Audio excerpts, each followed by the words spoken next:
మీరిస్తే దేవుడు మీకు ఏదో ఇస్తాడనుకునే ఈ ఫిలాసఫీ ఎక్కడది చెప్పండి? నిమ్రాద్ గారిది. ఈరోజు మెజారిటీ చర్చిలు, మెజారిటీ దేవాలయాలు, మెజారిటీ భక్తులందరూ ఏ ఫీలింగ్ తో దేవుని దగ్గరికి వెళ్తున్నారు చెప్పి? ఇదే ఫీలింగ్. బాబేలు గోపురం దగ్గర ఏదైతే చేశారో మళ్ళీ అదే చేస్తున్నారు. ఇదిగో నీకు ఇంత ఇస్తున్నావు, మాకేమిస్తావు? ఇదిగో మా బంగారం ఎంత ఇస్తున్నావు, మా డబ్బులు ఎంత ఇస్తున్నావు? ఏం చేయడు ఎవ్వా. ఆయన నీకేమి ఇచ్చాడు? నీ జీవితం ఇచ్చాడు, నీకు ఆరోగ్యం ఇచ్చాడు, ఆయుష్నిచ్చాడు, బిడ్డలనిచ్చాడు. నీకు ఆయనకి అడ్డొస్తున్నాయని తన ప్రియ సుతుడు ప్రాణాలు ఇచ్చాడు. ఇంకేమి ఇవ్వాలి నీకు చెప్పు? ఇంత చేసిన ఈ నెలలో ఏమిస్తావు? వచ్చి నెలలో ఏమి ఇవ్వాలయ్యా? జీవితం ఇచ్చాడు నీకు. కాలు చెయ్యి ఆడుతుంది, ఇంకేమి ఇవ్వాలి నీకు? ఇంత చేస్తే ఆయన దగ్గరకు వచ్చి వ్యాపారంలో ఎలా అయితే లావాదేవీలు తెలుస్తామో దేవుని దగ్గరకు వచ్చి ఇంకో ఇంత ఇచ్చాం, ఇంతకన్నా బరువు అయింది మాకు అన్నాడు. సేమ్ బాబేలు గోపురం దగ్గరే జరుగుతుంది. దేవుడికి అర్థమైంది. అందుకే వీళ్ళకి నా దగ్గరికి రావడం అర్థం అవట్లేదనే దేవుడు నిర్ణయించుకోవడం.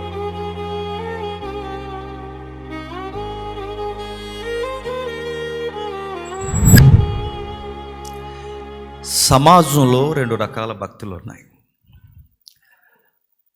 ఆ మొదటి రకపు భక్తిలో ఎక్కువ మంది ఉంటారు. రెండో రకపు భక్తిలో చాలా తక్కువ మంది ఉంటారు. ఆ భక్తి కోణాన్ని మనం చూస్తున్నప్పుడు మనం ఏ విధముగా ఉన్నామో కాస్తంత అర్థం చేసుకోవడం మనకు అవసరం. మీరు చూడండి, దాన్ని ఏమంటారు? బాబేలు. మీరు నమ్ముతారో లేదో గమనిస్తున్నారో నాకు తెలియదు, కానీ ఎగ్జాక్ట్ మళ్ళీ ఇప్పుడు భక్తిలో అదే జరుగుతుంది. బాగా వినాలి. సమాజంలో ఉన్న భక్తి ఎలాంటిదో తెలుసా? ట్రాన్సాక్షన్ చేసుకుంటారన్నమాట. వ్యాపారపు భక్తులు ఉన్నాయా అంటే ఉన్నాయి. ఆ విధమైనవే జరుగుతున్నాయి. ట్రాన్సాక్షనల్ వర్షిప్ జరుగుతుంది. ట్రాన్సాక్షనల్ భక్తిని కొనసాగిస్తున్నారు. ఒక ఉదాహరణ చెప్పనా? వ్యాపారంలో సూత్రాలు ఉంటాయి. ఆ సూత్రాలు ఏంటంటే, మేము ఎంత పెట్టుబడి పెడుతున్నాం, మాకు లాభం ఎంత వస్తుందని ఎతుక్కునే దాన్ని వ్యాపారం అంటారు. అప్పుడప్పుడు తెలుగులో కూడా సూత్రాలు మనం వింటుంటాం. ఇదిగో మీ ఇంటికి వస్తున్నాం, మాకేమిస్తారు? మా ఇంటికి వస్తే ఏంది ఇంకెప్పుడు పట్టుకెళ్ళిపోయి గొడవ. ఇంకా ఇది వ్యాపారాల్లో ఉన్నా పర్వాలేదు. పోనీ మీ చుట్టాల దగ్గర, పట్టాల దగ్గర, ఇరుగు పొరుగు స్నేహితుల దగ్గర ఉన్నా పర్వాలేదు. ఇది దేవుని దగ్గరకు వచ్చిందంటే నమ్మగలరా?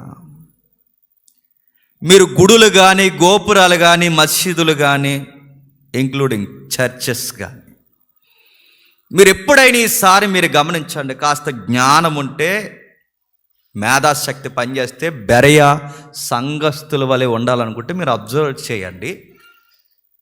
గుడులు, గోపురాలు, చర్చిలు, మసీదుల దగ్గరికి ఏదో ఒకటి తెస్తుంటారు. మీరు చూసారా?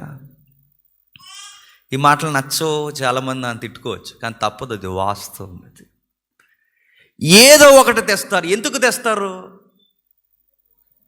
ట్రాన్సాక్షన్. అర్థమవుతుందా?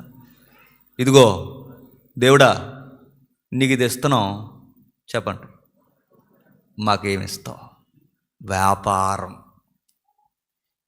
ఇదిగో మా పండిన పంటలో తొలి బస్తా నీకు ఇస్తున్నాం, మిగిలిన బస్తాలు మాకే కదా ఇస్తావు అని. ఇదిగో మా ఉద్యోగంలో ఈ వంతు ఇస్తున్నాం, మరి మిగిలిన జీతాలన్నీ సవ్యంగానే మాకు చూస్తావు కదా. ఇవి మీకు ఎలా ఉన్నాయో నాకు తెలియదు, కానీ బాబేలు గోపురం ఎగ్జాక్ట్ మళ్ళీ కనబడుతుంది. బాబేలు గోపురానికి దీనికి సంబంధం ఏంటంటే, సంబంధం ఏంటి? చాలా సంబంధం ఉంది. అర్థం అవ్వాలంటే కాస్త వెనక్కి వెళ్ళాలి. ఆ పాయింట్ కొంచెంసేపు అలా ఉంచండి. మొన్న అడిగాను మిమ్మల్ని ప్రశ్న, మళ్ళీ జ్ఞాపకం తెచ్చుకోండి, అడుగుతున్నాను ప్రశ్న. బైబిల్ ఎన్ని భాగాలండి? 2 భాగాలు. ఎలక్ట్గానే ఉన్నారు అనుకోండి, ఎందుకంటే మీరు బెరయాన్ని నేను ఫీల్ అవ్వాలి. బెరయ అంటే ఏంటంటే ఇంక అంతే సంగతులు. ఇంకా అపోస్తుల కార్యంలో ఉంటుంది కదండి. బైబిల్ 2 భాగాలు. ఆ 2 భాగాలు ఏ భాగాలు అవి? ఒకటి పాత నిబంధన, 2 అదే వద్దన్నా. భాగాలు ఎన్ని, నిబంధనలు ఎన్ని కాదు, భాగాలు ఎన్ని? 2. ఎలా 2 భాగాలంటే కన్ఫ్యూజ్ అవ్వకుండా నేను మళ్ళీ చెప్తున్నాను. ఆది కాండము 1వ అధ్యాయం నుంచి 11వ అధ్యాయం వరకు ఒక భాగం. మీరు థియలాజికల్ స్టడీలోకి వెళ్ళినా పక్కా సిస్టమేటిక్ థియాలజీలో ఇదే సూత్రం. ఆది కాండం 1వ అధ్యాయం నుంచి 11వ అధ్యాయం వరకు ఒక భాగం అయితే, 11వ అధ్యాయం నుంచి ప్రకటన గ్రంథం 22వ అధ్యాయం వరకు 2వ భాగం. మొదటి భాగంలో ఏం జరిగింది? బంధము తెగిపోయింది. 2వ భాగంలో ఏం జరుగుతుంది? తెగిపోయిన బంధాన్ని దేవుడు కలపాలనుకునే ప్రయత్నం చేస్తున్నాడు. ఎవరితో తెగిపోయింది బంధం? సరాసరి పుట్టించిన సృష్టికర్తతోనే సృష్టములైన మనుషులకు తెగిపోయింది. ఇది బైబిల్ చరిత్ర. ఎప్పుడైతే ఈ బంధం తెగిపోయిందో ఈ నడిచిన విధానం మనకు తెలియాలి. ఏం జరిగిందంటే, మీరు సొసైటీని ఒకసారి దృష్టికోణంలోకి తెచ్చుకోండి. ఏ గుడుల దగ్గరికి వెళ్ళినా, ఏ గోపురాల దగ్గరికి వెళ్ళినా, ఏ చర్చిల దగ్గరికి వెళ్ళినా, ఏ దర్గాల దగ్గరికి మనం వెళ్ళినా, మీరు ఎక్కడికి వెళ్ళి మీరు చూడండి, కాయో పండో ధనమో ఏదో ఒకటి దేవునికి ఇస్తారు. ఈ ఇచ్చే గొడవ ఎలా వచ్చిందబ్బా అంటే, ఇది నిమ్రోదుగాడు స్టార్ట్ చేశాడు. ఎవడు? నిమ్రోదు. నిమ్రోదు అంటే ఎవడండి? ఇందాక మీరు చూసారుగా టవరు, బాబేలు గోపురం. ఆ బాబేలు గోపురాన్ని కట్టించినోడే నియంత నిమ్రోదు. చరిత్ర చెప్తున్నాను, జాగ్రత్తగా వినండి. వీళ్ళ ఫిలాసఫీ ఏంటంటే, ఇది సుమేరియన్లో స్టార్ట్ అయింది. సుమేరియన్ అంటారు. బైబిల్లో దాన్ని సేనారు అంటారు. అర్థమవుతుందా? చాలా పెద్ద సంగతులు మీకు అర్థం అవ్వాలని నా దేవుని ప్రార్థించుకుని వచ్చాను నేను. అందుకే సూత్రం ఏంటంటే, మీకు అర్థమైనా అర్థం అవ్వకపోయినా చెప్పండి, కొంచెంసేపు మొఖాలు అర్థమైనట్టు పెట్టండి. మనం అందరు చర్చిల్లాగా ఏదో 4 వాక్యాలు 4 కథలు చెప్పి పంపించలేమండి. దేవుడు మనకు అది నేర్పించలేదు, అది పద్ధతి కాదు. మనకి సత్యం నేర్పించాడు. అందుకే సత్యం అర్థమయ్యే వరకు మాట్లాడతాం. ఇక ఆలోచిద్దాం. ఎప్పుడైతే ఈ బాబేలు గోపురాన్ని కట్టింది వీడు, ఇదంతా ఎక్కడ జరిగిందంటే మెసొపొతేమియా దగ్గర జరుగుతుంది. ఎక్కడ? మెసొపొతేమియా. మెసొపొతేమియా ఎక్కడ ఉంది? ఎగ్జాక్ట్ బాబేలు ఎక్కడైతే కట్టారో అక్కడ ఉంది. మెసొపొతేమియా అంటే ఏంటి? ఈ పదం ఎవరు ఉపయోగించారంటే బైబిల్లో స్తెపను ఉపయోగిస్తాడు. స్తెపను తెలుసు కదండి, రాళ్ళు ఇచ్చి కొడతారుగా. ఈ రాళ్ళు ఇచ్చి కొట్టబడుతున్నప్పుడు కొట్టబడ్డానికి ముందు ఒక ప్రసంగం చేస్తాడు ఆయన. ఆ ప్రసంగులో ఆయన వాడిన పదం, మెసొపొతేమియాలో మన తండ్రి అయిన అబ్రహాము కాపరం ఉండక మునుపు అంటాడు. గుర్తుందా? అంటే ఈ మెసొపొతేమియా అనే పదం చిన్న పదం కాదు. గ్రూప్ 1 చదువుకుంటాను అని అడగండి చెప్తారు. గ్రూప్ 1 అంటే తెలుసుగా, ఐఏఎస్లో ఐపీఎస్లో దేశానికి అతిపెద్ద అధికారులు. వాళ్ళని అడగండి చెప్తారు. కాంపిటేటివ్ ఫీల్డ్లో ఉన్న వాళ్ళని అడగండి చెప్తారు. చదువుల్లో శ్వాసల్లో ముఖ్యంగా చరిత్రను అడిగిన వాడిని అడగండి చెప్తారు. లేదా మీకు ఓపుకుంటే గూగుల్ తల్లిని అడగండి చెప్తారు. ఏంటి మెసొపొతేమియా అంటే, ఈ ప్రపంచంలో మొట్టమొదటిసారి ప్రజలు బతికి నివసించిన ప్రాంతం చెప్పండి, మెసొపొతేమియా. ఈ మెసొపొతేమియా అనే పదానికి అర్థం ఏంటంటే 2 నదులు ఉంటాయి. ఆ 2 నదులు కూడా బైబిల్లోనే ఉన్నాయి. మీరు గ్రూప్ 1 స్టాండర్డ్ జీకేలో రాయాలన్నా ఆ 2 నదుల పేర్లు రాయాలి. బైబిల్ ఎంత వాస్తవమైనది చూడండి. స్టాండర్డ్ జీకేలో మెసొపొతేమియా అంటే ఏంటంటే 2 నదుల మధ్య నాగరికత. ఏవి ఆ 2 నదులు అంటే యూఫ్రటీస్, టైగ్రిస్. బైబిల్లో ఫరాతు, హిద్కేల్ అంటే ఈ బైబిల్లో ఉన్నాయంటే ఉన్నాయి.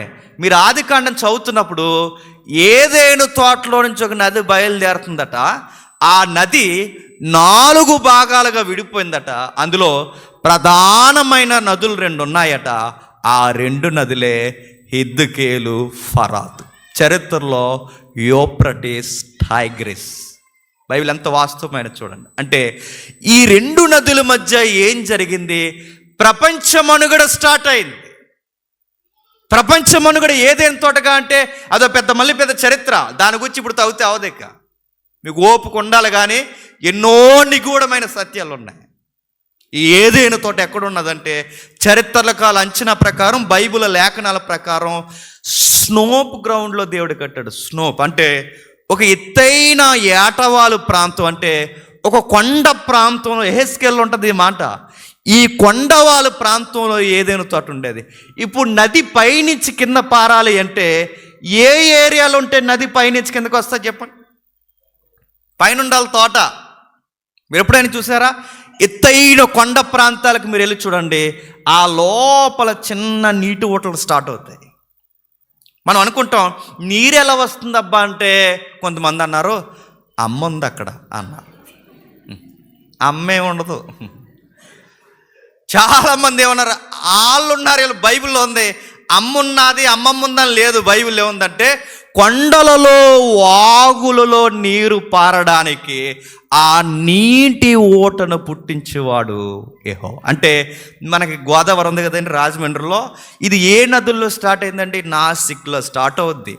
ఆ కొండ ప్రాంతాల మీద స్టార్ట్ అయిన చిన్న చిన్న ఈ దారలన్నీ కలిసి కిందకు వచ్చేసరికి, అలా కలిసి మన రాజమండ్రి వచ్చేసరికి ఈ పిల్ల కాలువలన్నీ కలిసి మహాగోదావరి అయింది.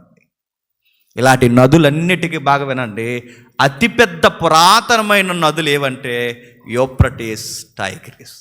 ఈ నదులు ఎక్కడ పుట్టాయి అంటే ఏదైనా తోటలో పుట్టాయి. ఇప్పటికే అక్కడి నుంచి స్టార్ట్ అవుతాయి. ఈ కొండ ప్రాంతాల్లో ఇవి స్టార్ట్ అవుతున్నప్పుడు ఈ కిందికి వచ్చే కొలది బాగా వినాలి, ఒక నాగరికత స్టార్ట్ అయిపోయింది. అంటే మొట్టమొదటి నాగరికత ఎక్కడుండేదంటే ఈ ఏదేని అనే ఏరియాలో ఉండేది. ఏదేని ఎక్కడుండేదంటే మెస్సపతోమియా దగ్గర ఉండేది. మెస్సపతోమియా ఎక్కడుందో నా కళ్ళతో నేను చూడాలండి అంటే ఇక బయలుదేరదాం.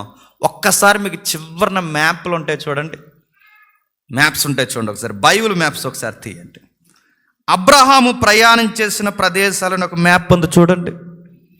అబ్రహాము ప్రయాణం చేసిన ప్రదేశాలను ఒక మ్యాప్ ఉంటుంది చూడండి. మ్యాప్లో అవసరం లేదని చింపేశారా? ఉన్నాయా? ఎప్పటివరకు దాంతో పని లేకపోతే ఈ రోజు నుంచి మైండ్లో ఫిక్స్ అవ్వండి. మన చర్చిలో చాలాసార్లు ఆ మ్యాప్లతో మనకు పని ఉంటుంది, గుర్తుపెట్టుకోండి. అక్కడ ఒక పదం ఉంది, మీరు చూడండి. అస్కనదు కనబడుతుందా? స్టార్టింగ్లో అస్కనదు. అక్కడ రౌండ్ చుట్టినట్టు కనబడుతున్న ఒక అరారాతు కొండ కనబడుతుంది చూడండి. ఏ కొండ అది? అరారాతు కొండ. అరారాతు కొండ అనగానే బండగా కళ్ళకు కూడా మీకు రావాల్సిన ఒక ఆన్సర్ ఉంది. ఏంటి చెప్పండి? జలప్రలయంలో వాడ ఎక్కడ ఆగింది? నోవహు వాడ ఆగినది అదే కొండ. మీరు అనుకోవచ్చు ఏంటి వాడ చాలా పెద్దదన్నారు, కొండ చూస్తే ఇక్కడ చాలా చిన్నగా ఉంది ఏంటి అనుకోకండి. మ్యాప్లో చిన్నగానే వేస్తారు. కొండలాగా వేస్తే అది మ్యాప్ అవుతుంది, లేఅవుట్ అవుతుంది. మ్యాప్ల్లో పాయింట్ అవుట్లు అలాగే ఉంటాయి. ఇప్పుడు అడుగుతున్నాను, అరారాతు కొండ ఉంది, ఆ పక్కన మరికొంత కొండ ప్రాంతం ఉంది. ఈ అరారాతు కొండతో మనకేం పని ఉందంటే ఒక్కసారి 5 నిమిషాలు చరిత్ర చూద్దాం. ఏముందంటే ఆదాము తప్పు చేశాడు. ఆదాము ఎప్పుడైతే తప్పు చేశాడో ఏదేని వనం నుంచి బయటకు వచ్చేసారు. వాళ్ళు వచ్చేసారు కాదు, దేవుడే వారిని పంపించేశాడు. పండుగ గుర్తెట్టుకోండి, ఎందుకంటే ఇవి బైబిల్లో బేసికల్గా మనం నేర్చుకోవాల్సిన విషయాలు గుర్తుపెట్టుకోండి. ఇవి ఎప్పటికీ మనకు గుర్తుండాలి, ఎప్పటికీ మనకు తెలియాలి. ఇవి కనుక మనం గుర్తుపెట్టుకుని బైబిల్ చదవడం స్టార్ట్ చేస్తే, మళ్ళీ చెప్తున్నాను, మీకు బైబిల్ చాలా బాగా అర్థమవుతుంది. ఎప్పుడైతే వీళ్ళు తప్పు చేస్తారో, తప్పు చేసిన తర్వాత ఆదాము అవ్వలను బయటికి గెంటేశాడు. బయటికి ఎందుకు గెంటేశాడంటే మీకు చెప్పాను మొన్న గతించిన తరగతుల్లో, గెంటేసినది పూర్తిగా గెంటేయడానికి కాదు, కొన్ని పాఠాలు వారికి నేర్పించాడు. దేవుడు ఏదైనా దూరం పెట్టాడంటే ఎందుకు పెడుతున్నా ప్రభు అంటే వదిలేసినట్టు కాదు, కొన్ని నేర్పించడానికి దూరం పెడతాడు. ఆ దేవుడికున్న గొప్ప గుణం. అలా దూరం పెట్టాడు. దూరం పెట్టినప్పుడు ఇద్దరు పిల్లలు పుట్టారు. ఎవరికి? ఆది తల్లిదండ్రులకి. ఇటీవల కాలంలో సావు కబురు చల్లగా చెప్పినట్టు చెప్పారు టీవీ 9లో. ఏమనంటే అందరం ఒకే తండ్రి నుంచి అందరం ఒకే తల్లి నుంచి వచ్చామని. మరి అంతకుముందు ఏం చెప్పారు? కోతి నుంచి వచ్చామని చెప్పారు. ఎప్పుడైతే వీళ్ళు దూరం అయ్యారో వీళ్ళకి 2 పిల్లలు పుట్టారు. అందులో ఒక ఆయన పేరు కయ్యేను, మరొక ఆయన పేరు హేబేల్. వీరిరువురి జీవితాన్ని మీరు గమనించండి. అందులో ఒక జనాంగం పూర్తిగా చాలా వరస్ట్గా తయారైంది. అందులో కయ్యేను జనాంగం. ఏబేల్ అనే వ్యక్తి జనాంగం స్టార్ట్ అవ్వలేదు, ఎందుకంటే ఏబేల్ని చంపేశారు. హేబేలుకు ప్రతిగా మరొక ఆయన వచ్చాడు, షేతు. ఈయన దగ్గర నుంచి ఒక జనరేషన్ స్టార్ట్ అయింది. అంటే మొట్టమొదటి మనుషులు ఎలా స్టార్ట్ అవుతున్నారంటే 2 తెగలు స్టార్ట్ అయ్యాయి. ఒకటి కయ్యేను తెగ, 2 షేతు తెగ. మీరు జాగ్రత్తగా అబ్జర్వ్ చేయండి. షేతు గారి యొక్క ఫ్యామిలీలో భక్తులు కనబడతారు. కయ్యేని గారి ఫ్యామిలీలో ఈరోజు ట్రెండ్ అంతా కనబడుతుంది. చూస్తారా? ఒకసారి గుర్తిస్తారా? మ్యాప్ అలాగే ఉంచండి. మళ్ళీ ఒకసారి చూడండి. ఆది కాండము ఒకసారి అండి. ఆది కాండము 4వ అధ్యాయం, ఆది కాండము 4వ అధ్యాయం, ఆది కాండము 4వ అధ్యాయం 16 వచ్చిన నేను చదువుతున్నాను చూడండి. నేను చదువుతాను చూడండి. అప్పుడు కయ్యేను యెహోవా సన్నిధి నుండి బయలుదేరి వెళ్ళి ఏదేనికి తూర్పున నోదు దేశంలో కాపురపడు. అంటే వీడు దేవునికి దూరమయ్యాడు, తల్లిదండ్రులకి దూరమయ్యాడు, ఒక భయంకరమైన వ్యక్తిగా తయారయ్యాడు. వీడి సంస్కృతి సేమ్ ట్రెండ్లా ఉంటుంది చూడండి. అతగాడు ఏం చేశాడంటే, కయ్యేను తన భార్యను గర్భవతి అయిన తర్వాత ఆనోకు అనే ఒక అబ్బాయిని పుట్టాడు. ఈ ఆనోకు ఆకాశ మేఘాల మీద దేవుని తెలిపోయాడే, ఆ ఆనోకు కాదు. ఈ ఆనోకు వేరు, ఆ ఆనోకు వేరు. కాకపోతే కామన్గా పేర్లు ఉంటాయి, ఎందుకంటే అప్పుడు తక్కువ జనాంగం కదండి, అందుకు పేర్లు ఉంటాయి. ఇప్పుడే మనకు చూడండి, ఉన్న పేర్లే 70 పేర్లు ఉంటాయి మనకి. ఆ రోజుల్లో కూడా అలాగే అర్థవంతమైన పేర్లు పెట్టుకునేవారు. ఆనోకు అనే అబ్బాయిని కన్నారు. అప్పుడు ఒక ఊరు కట్టించి ఆ ఊరికి తన కుమారుని పేరును బట్టి ఆనోకు అని పేరు పెట్టింది. మీరు ఎప్పుడన్నా ఏ ఊరు పేర్లు కానీ, ఏ పట్టణాల పేర్లు కానీ, ఎవరో బ్యాక్గ్రౌండ్లో వ్యక్తులు ఉంటారు, వాళ్ళ పేరు మీద ఆ ఏరియాకి పేర్లు వస్తాయి. ఎగ్జాంపుల్ రాజమండ్రి, దీని మూలం వేరు, రాజమహేంద్ర వర్మ. రాజమహేంద్ర వర్మ ఎవరు? ఇక్కడ ఒక పాలకుడు ఉండేవాడు, ఆయన బట్టే ఈ ఊరికి పేరు. రాజమహేంద్ర వర్మ గారు అబ్బాయిలు లేరంటే లేరు, దానికి ఒక పెద్ద స్టోరీ ఉంది. చింతామణి, చిత్రాంగి కథలు మామూలుగా ఉండవు మన ఈస్ట్లో. ఆ చిత్రాంగ ప్యాలెస్ అక్కడ ఉందిగా, మన పుష్కర్ ఘాట్ దగ్గర చూసారా? మేడం గారి సమాధి అక్కడ ఉంటుందట. ఆవిడ గారి దెబ్బకి రాజమహేంద్ర వర్మ యొక్క చరిత్ర ఆగిపోయింది. దొంగదాని మాటలు నమ్మి ఆ ఒక్కగానొక్క కొడుకుని, ఇక్కడ కోరి మార్కెట్ ఉంది కదా, మన కోరి సెంటర్ అంటాంగా, కోరి అంటే అప్పుడు మెట్లు అవి తవ్వేసారులేండి మొత్తం. ఆ కోరి సెంటర్కి తీసుకెళ్ళి ఈ పనికిమాల దాని మాటలు నమ్మి ఆ ఒక్కగానొక్క కొడుకు కాళ్ళు చేతులు నరికించేది రాజమహేంద్ర వర్మ. అంటే ఇప్పుడు వీళ్ళ బ్యాక్గ్రౌండ్, వీళ్ళ వంశాన్ని బట్టే మన రాజమండ్రికి ఆ పేరు ఉంది. అంటే ప్రతి ఏరియాకి ఎవరో ఉంటారు. ఆనోకు బాగా వినండి, ఎవరంటే కయ్యేనిగాడి సంతానం. ఈ ఆనోకు వేరు. ఈ ఆనోకు ఎవరైతే ఉన్నారో ఆ ఊరు పేరును పెట్టారట. ఇంకా వీళ్ళు ఏం చేస్తున్నారు చూడండి. లెమేక్ అన్నోడు ఒకడు వచ్చాడు. వీడేం చేశాడంటే ఇద్దరిని పెళ్లి చేసుకున్నాడట. మీకు ట్రెండ్ కనబడుతుందా? ఇల్లులు కట్టుకోవడం, ఆ ఇల్లులకు పేర్లు పెట్టుకోవడం, ఊర్లకు పేర్లు పెట్టుకోవడం, ఇంటి పైన బోట్లు పెట్టుకోవడం. ఈ కల్చర్ అంతా ఎవరిదనుకుంటున్నారు చెప్పండి? జేమ్స్ గారి ఇల్లు ఎక్కడిది ఈ కల్చర్ చెప్పండి? కయ్యేని గాడిది. 2 ముగ్గురేసుని పెళ్లి చేసుకోవడం, ఈ కల్చర్ ఎవరిది? కయ్యేని గాడిది. ట్రెండ్ అది. ఇప్పుడు ఇంకా ఏం చేశారంటే, ఆదాముకి మరొకడు పుట్టాడు. అతని సహోదరుడి పేరు యోబాలు. అతని సితార సానిక వాడుక చొప్పున చేయవారందరికీ మూలపురుషుడు. సంగీతం అనే దాన్ని మానవులు, బాగా వినండి, మొట్టమొదటిసారి ఈ భూమి మీద ప్రవేశపెట్టింది ఎవరు? కయ్యేనిగడి బ్యాచేనంట. మీకు అర్థమవుతుందా? టెక్నాలజీలన్నీ వాళ్ళ దగ్గర ఉన్నాయి. ఎవరి దగ్గర? ఇల్లులు కట్టడం, బహుభార్యతత్వానికి పీట వేయడం, 3 సంగీతాలు అంటే మానసికంగా శారీరకమైన ప్రతి ఉల్లాసాన్ని కయ్యేనిగడి బ్యాచ్ కనిపెట్టారట. నెక్స్ట్ జనరేషన్ ఉంది, అది ఎవరిది? సేతు ఉన్నాడుగా. ఈ సేతు గారి కుటుంబంలో ఎవరు ఉంటారంటే, నేను చదువుతాను, మీరు చూడండి. సేతు కుటుంబంలో మంచి వాళ్ళందరూ కనబడతాడండి. 5వ అధ్యాయం 6వ వచనం. సేతు 105 ఏండ్లు బ్రతికి ఎనోసుని కన్నాడు. ఎనోసు పుట్టినప్పుడు ప్రార్థన ఎలా చేయాలో నేర్చుకున్నారు. ఎనోసుకి బాగా వినండి, 900 సంవత్సరాల బతికి కేనాన్ని కన్నాడు. అతగాడు మరొక మహాలేలుని కన్నాడు. అతగాడు మనకు కావలసిన వ్యక్తి మరొక ఆయన పేరు హెరోదుని కన్నాడు. మరొక ఆయన వచ్చి 21వ వచనంలో ఆనోక్ అనే ఒక ఉత్తముడు వచ్చాడు. ఆనోకు గర్భాన్ని ఎవరు వచ్చారు? 21లో మెతూసల వచ్చాడు. మెతూసల ఎవరిని కన్నాడు? లెమేకుని కన్నాడు. ఈ లెమేక్ గారు ఆ లెమేకేడు, ఆడిద్దరు భార్యలు కాడు. ఆ లెమేక్ వేరు, ఈ లెమేక్ వేరు. ఈ లెమేక్ కన్నాడు. ఈ లెమేక్ ఎవరిని కన్నాడు? నోవహుని కన్నాడు. ఈ నోవహు జనరేషన్ వచ్చేసరికి సరిగ్గా 6వ అధ్యాయం స్టార్ట్ అవుద్ది. 6వ అధ్యాయం ఎప్పుడైతే స్టార్ట్ అయిందో ఇటు నుంచి అందరూ ఎవరు వస్తున్నారు? కల్చర్ ఒక స్టార్ట్ అయిందిగా. ఈ మేడలు, మిద్దులు, భార్యలు, సంగీతాలు, ఉల్లాసాలు, పార్టీలు, గెట్ టుగెదర్లు, రేవ్ పార్టీలు, ఇవన్నీ ఎవరి జాతిలో ఉన్నాయి? కయ్యేనిగాడి జాతిలో. వీళ్ళందరూ బాగా వినాలి. వీళ్ళందరూ ఇలా డెవలప్ అవుతున్నారు. ఇటువైపు నుంచి ఒక మంచి జనాంగం స్టార్ట్ అవుతుంది. ఇందులో ఎవరున్నారయ్యా అంటే ప్రార్థన పరులు ఉన్నారు. ఇందులో ఎవరున్నారయ్యా అంటే తండ్రి అయిన దేవునితో కుడి ఎడమలకు చూడకుండా అది వందల సంవత్సరాలైన బతికే భక్తులు. ఆనోకు లాంటి వారు, మెతూసల లాంటి వారు, నోవహు లాంటి వారు. అంటే ఇటోపు ఒక జాతి వస్తుంది, ఇటేపు ఒక జాతి వస్తుంది. వీళ్ళిద్దరూ కలిసి ఒక రోజుకి ఏమయ్యారంటే, ఇందులో ఉన్న వాళ్ళు ఎవరు? సేతు సంతానంలో ఉన్న దేవుని కుమారులు. దేవుని కుమారులు అంటే ఎవడండి?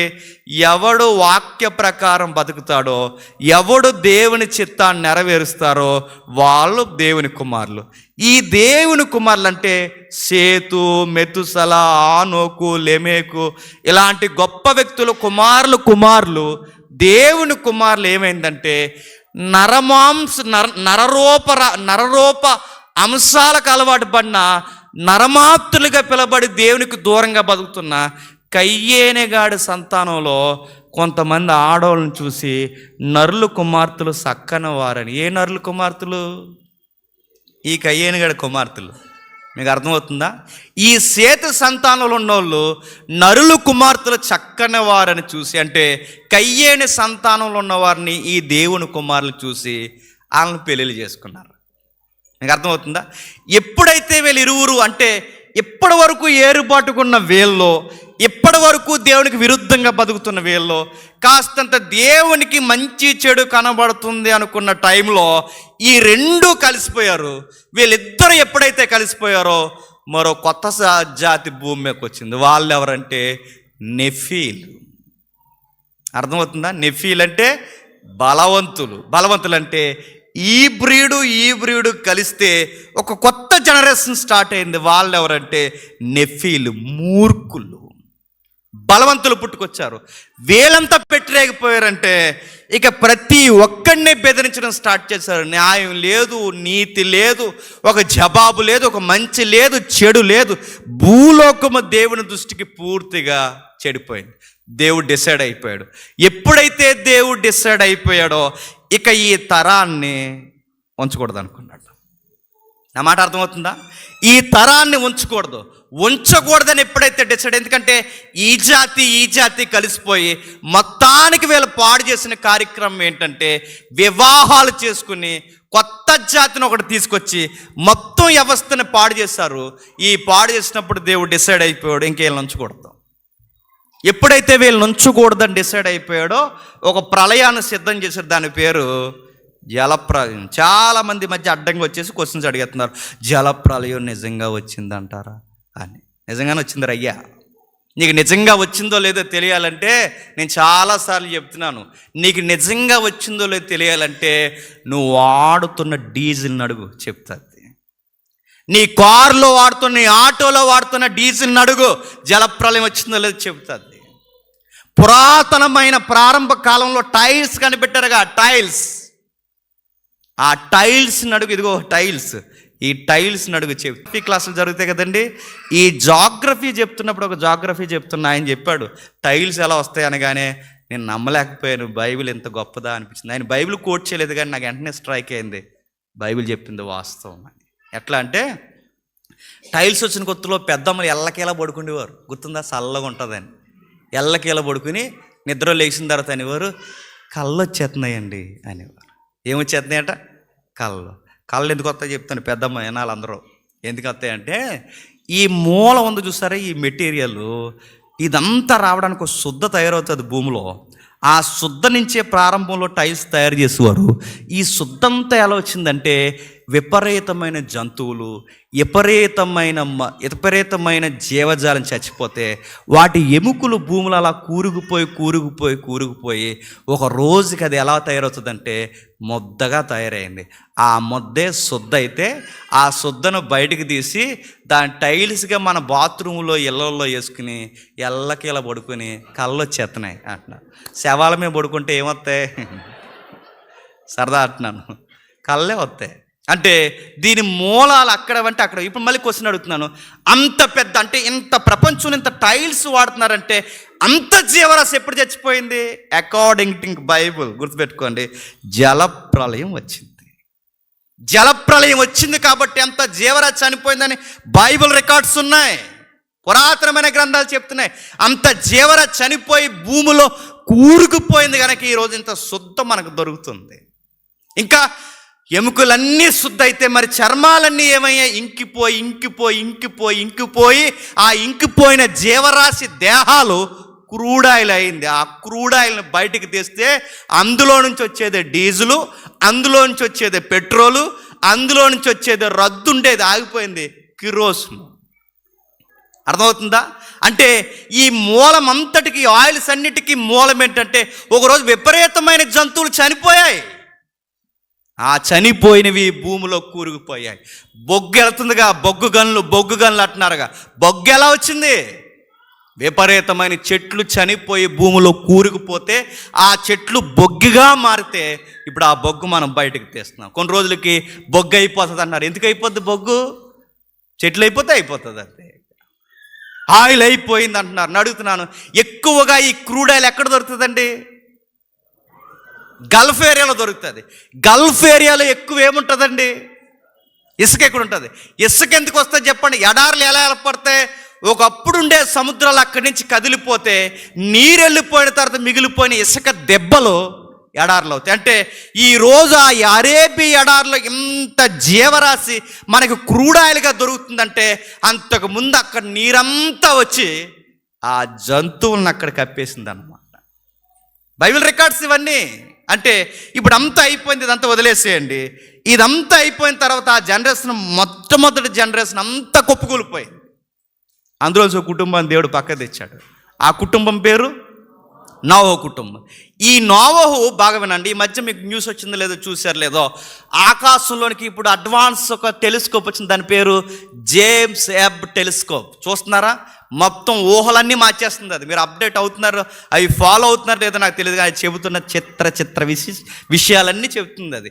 ఎప్పుడు ప్రారంభంలో విశ్వం ఎలా పుట్టిందో అప్పుడు చిత్రాలు తీసి ఇప్పుడు చూపిస్తుంది. మీకు క్వశ్చన్ వస్తుందో లేదో, ఇలాంటి విషయాలు బాగుంటాయండి ఫిజిక్స్ కోసం మాట్లాడుకుంటే. అది ఎప్పుడో చిత్రాలు, అంటే భూమి ప్రారంభంలో ఎలా పుట్టింది, నక్షత్రాలు ఎలా పుట్టాయి, ఎన్నో ఫోటోలు తీసి పంపుతుంది. ఇప్పుడు మనకు డౌట్ రావాలి, ఎప్పుడో పుట్టిన భూమిని ఇది ఇప్పుడు ఎలా చూస్తుంది? మీకు డౌట్ అవుతుందా లేదా? ఇప్పుడు మన తాతల ముందు ఎప్పుడు కట్టేశారండి ఇల్లు, ఇది అప్పుడు ఎలా కట్టారో అప్పుడు కట్టిన ఇల్లు ఇప్పుడు ఫోటో తీసినట్టే నీకు నాకు ఎలా ఉంటుంది? జాయిన్ చేస్తారు తీసుకెళ్ళి ఎక్కడ చెప్పండి.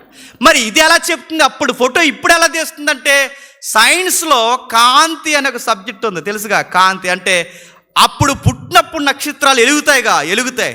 ఈ వెలుగుకుండే గొప్ప గుణం ఏంటంటే ఈ వెలుగు అలా ప్రయాణం చేస్తుంది. అది ప్రయాణం చేసి కొన్ని కోట్ల సంవత్సరానికి మన భూమికి ఆ కిరణాలు తగిలితే ఆ కిరణాలని ఇది ఫోటో తీస్తుంది. ఆ కాంతిలో ఏముందంటే అప్పుడు ఈ విశ్వం ఎలా పుట్టిందో కనబడుతుంది. మీకు అర్థమవుతుందంటే మీరు అనుకుంటారు ఇలా ఒక లైట్ ఆన్ చేసి ఆఫ్ చేస్తే ఆగిపోయింది అనుకుంటారు. నో, అది విశ్వంలో అలా వెళుతూనే ఉంటుంది. అప్పుడప్పుడు మన సైన్స్లో ఈ అంతరిక్ష పరిశోధన కొన్ని శబ్దాలు, కొన్ని తరంగాలు వదులుతున్నారు. ఎందుకు వదులుతున్నారు? అలా వదిలిన తరంగం ఎక్కడికి పోదో అది స్పేస్లో అలా జర్నీ చేస్తుంది. మరో మాట చెప్పనా, ఇప్పుడు మనం మాట్లాడుతున్నామా, ఈ మాటలు కానీ ప్రసంగాలు కానీ మీ బూతులు కానీ ఎక్కడికి పోవు, అవి అలా జర్నీ చేస్తాయి. ఆ మాట అర్థమవుతుందా? టెక్నాలజీ వస్తుంది. అప్పుడప్పుడు బైబిల్లో కొన్ని మాటలు ఉంటాయి, మీ మాటలు గోడలు వింటున్నాయి అంటే ఎలా వింటున్నాయి? ఎక్కడికి పోవు, స్టోరేజ్ అవుతాయి. గుర్తుపెట్టుకోండి. పెంకులు వింటున్నాయి, ఆ దూలాలు వింటున్నాయంటే ఎలా వింటున్నాయి? యూనివర్స్కి ఆ నేచర్ ఉంది, అది ఎక్కడికి పోదు, అవి అలా వెళతాయి. ఒక అగ్గిపుల్లు వెలిగించి వదిలేస్తే అది ఎక్కడికి పోదు, దాని స్వభావం అలా వెళుతుంటుంది. ఈ హబుల్ టెలిస్కోప్ ఈ మధ్య ఫోటో తీసి పంపించింది. అది ఏంటి చెప్పిన, స్పేస్లో వాటర్ ఉంది అంటుంది. పెద్ద పెద్ద సముద్రాలు అలా తేలున్నాయట, ఎక్కడో కొన్ని కోటాను కోట్ల సంవత్సరాల దగ్గర ఆ సముద్రాలు అలా తేలున్నాయట. సముద్రాలు ఉండడం ఏంట్రా అంటే బైబిల్లో ఒక మాట ఉంది, నోవహు జలప్రలయంలో 40 రోజు వర్షం కురిసినప్పుడు ఆ 40 రోజుల వర్షంలో ఆకాశ తూములు నింపాడనుంది. అంటే ఈ తూములు ఎక్కడవన్నమాట, ఈరోజు టెలిస్కోప్ ఏదైతే చెప్తుందో అక్కడవేనన్నమాట. ఆ మాట అర్థమవుతుందా? ఎప్పుడైతే ఈ వర్షాభావానికి మునిగిపోయింది, మరొక రికార్డ్ నేను చెప్తున్నాను, సరిగ్గా 40 రోజులు వర్షం ఆకుండా కురిస్తే ఏమవుద్ది? జీకే బిడ్డ చెప్పండి. సరిగ్గా 40 రోజులు వర్షం బోర్న ఆకుండా కురిస్తే ఏమవుద్ది ఈ ప్రపంచం? చెప్పండి, చెప్పాలి. జరిగిందే, ఈ ప్రపంచం మునిగిపోతుంది. 40 రోజులు మునిగిపోతుంది ఈ ప్రపంచం అంతా. మేము బుర్జ్ ఖలీఫా మీద ఉన్నాడు, బుర్జ్ ఖలీఫా కూడా మునిగిపోతుంది. ఎందుకంటే బైబిల్లో రికార్డ్ ఉంది, ఎత్తైన మహాశిఖరం కూడా మునిగిపోతుంది. 40 రోజులు మునిగిపోతుంది. అందుకే మీరు ఎప్పుడైనా వర్షం కురిసినప్పుడు చూసారే, గట్టి కురిస్తే ఒక 10-15 నిమిషాలు, ఇంకా గట్టి కురిస్తే కొన్ని 20-25 నిమిషాలుగా ఎక్కువ కురదు. గురిసిందా రాజమండ్రి మునిగిపోతుంది. మీరు చూడండి, కావాలంటే ఎవడు దేవుడు అంతవరకే. అంటే వర్షానికి ఉండే గుణం నింపేస్తుంది. అలాంటి వర్షం కురిసినప్పుడు వాడంతా పైకి లేచింది, వర్షం తగ్గింది 40 రోజులకి. ల్యాండింగ్ కావాలిగా వాడక, మరి ల్యాండింగ్ ఎక్కడుంది? అంత బురద, జంతువులు, శవాలు, చెట్లు, సదునైన నేల లేదు. ఇప్పుడు సుడిగాలి పర్యటన సీఎం చేసి దిగడానికి దిగినట్టు ఇప్పుడు ల్యాండ్ కావాలి.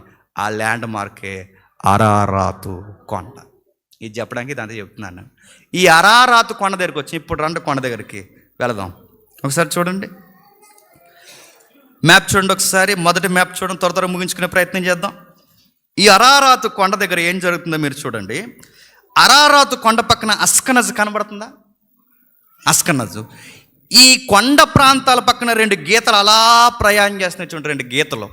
ఆ 2 గీతలు ఏంటంటే, గీతలు అంటే గీతలు అనుకోకండి, మ్యాప్లో ఊరకి ఏది పెట్టరో అవి గీతలు కాదు, మహా నదులు.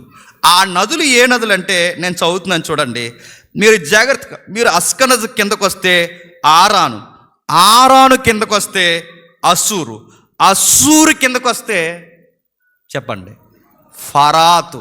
అంటే ఇటువైపు ఉన్న నది పేరు ఏం పేరు? ఫరాతు. అటువైపు ఒక నది ఉంది చూడండి, ఆపోజిట్లో ఇద్దుకేలు.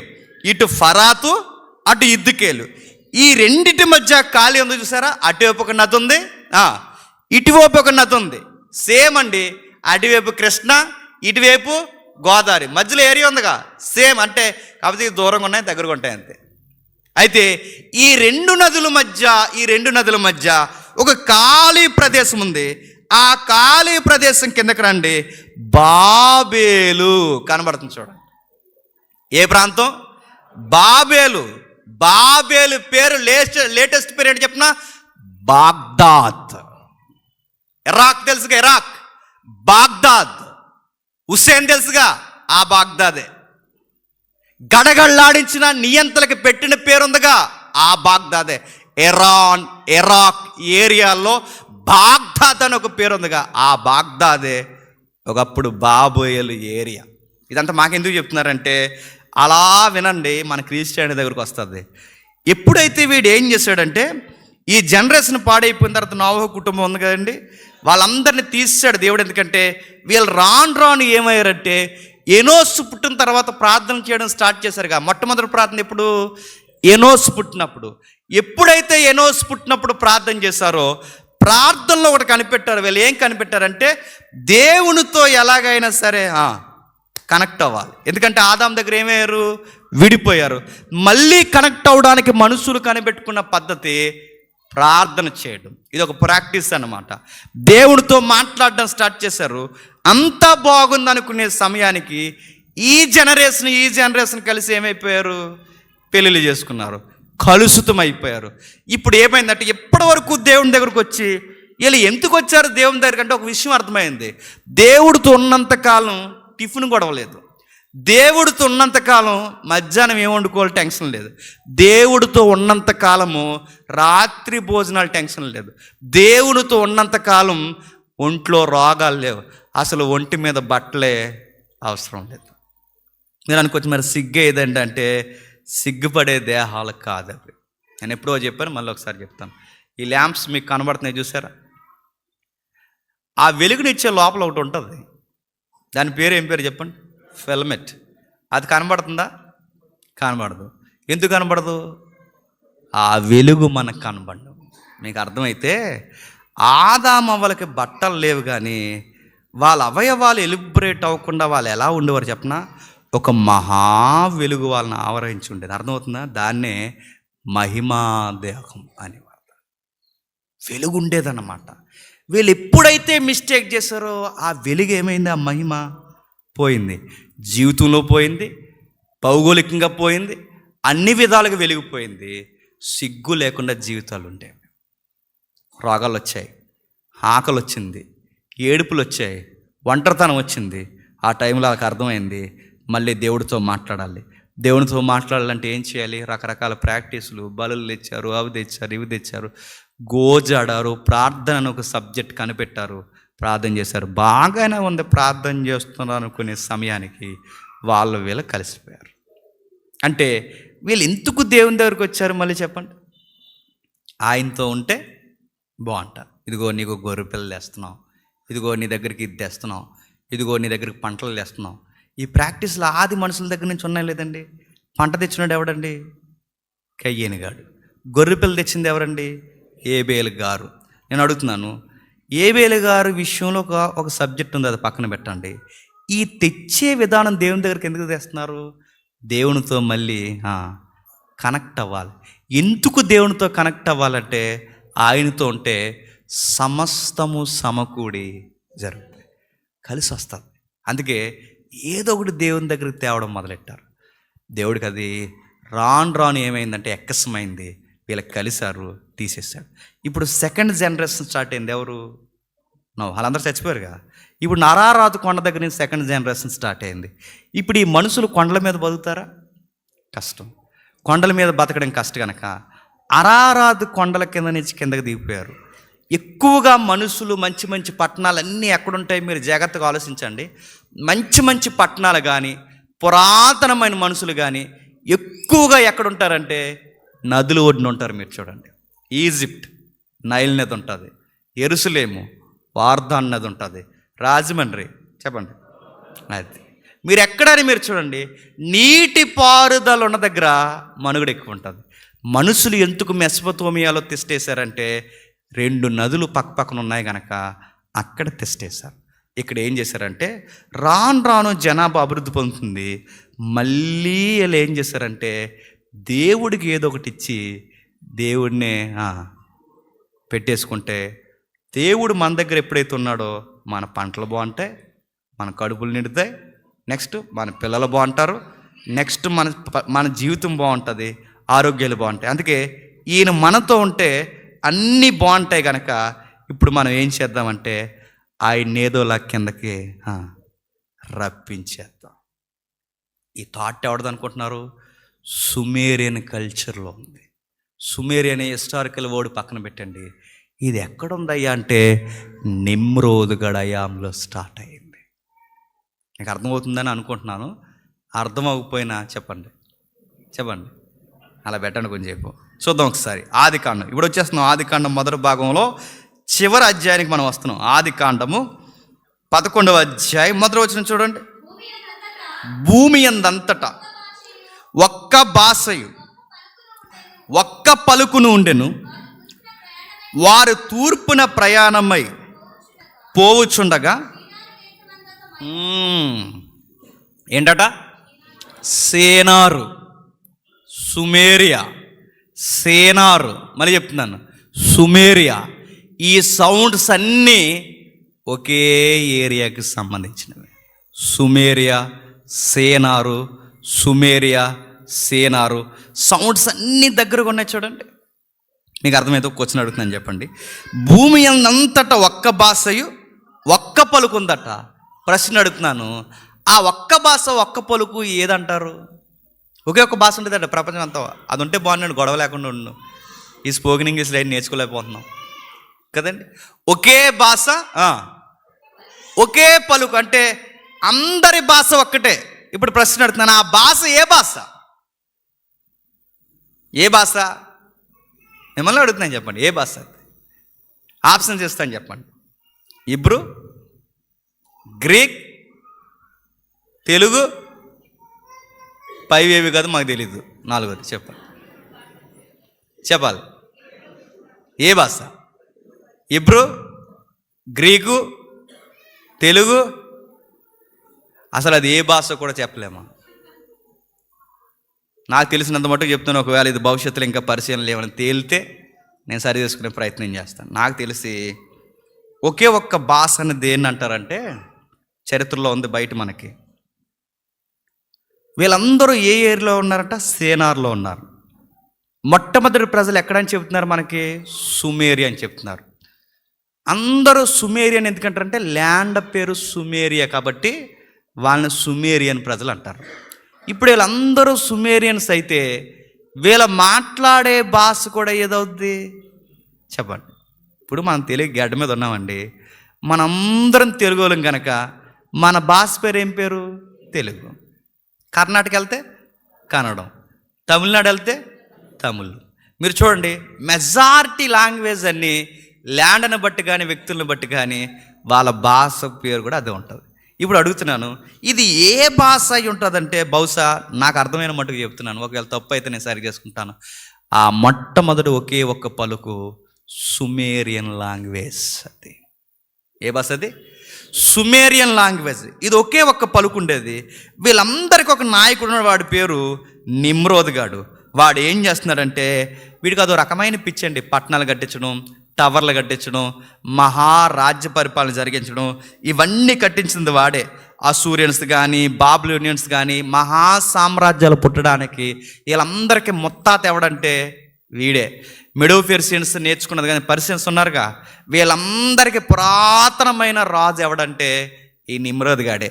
ఈ నిమ్రోద్ ఎవరైతే ఉన్నాడో వీడు ఒక ప్రాజెక్ట్ స్టార్ట్ చేశాడు. ఆ ప్రాజెక్ట్ ఏంటంటే గోపురం కడదాం అన్నారు. దేనికట? గోపురం. నేను అడుగుతున్నాను, గోపురం దేనికండి? గోపురం దేనికి? చిన్నప్పుడు పుస్తకాల మీద అట్ల వెనకాల మీరు చూసారు లేదు, పుస్తకాల వెనకాల బైండింగ్ బుక్స్ ఉండేవి కదండి, వాటి వెనకాల కొన్ని బొమ్మలు వేసి అమ్మేవారు, గుర్తుందా?